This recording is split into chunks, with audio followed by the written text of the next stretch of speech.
Hello guys, in this video I'm going to show you how to change WhatsApp font style.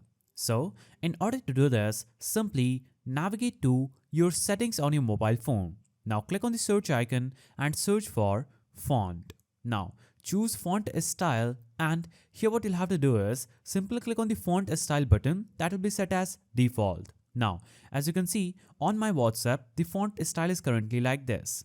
I'll have to simply choose another font style. For example, I will choose Roboto, and this will change the font style. As you can see, it just changed. I can also go back, choose font style, choose Gothic Bold. Now, any font style on my mobile phone will be set as that. As you can see, the font style just changed to bold.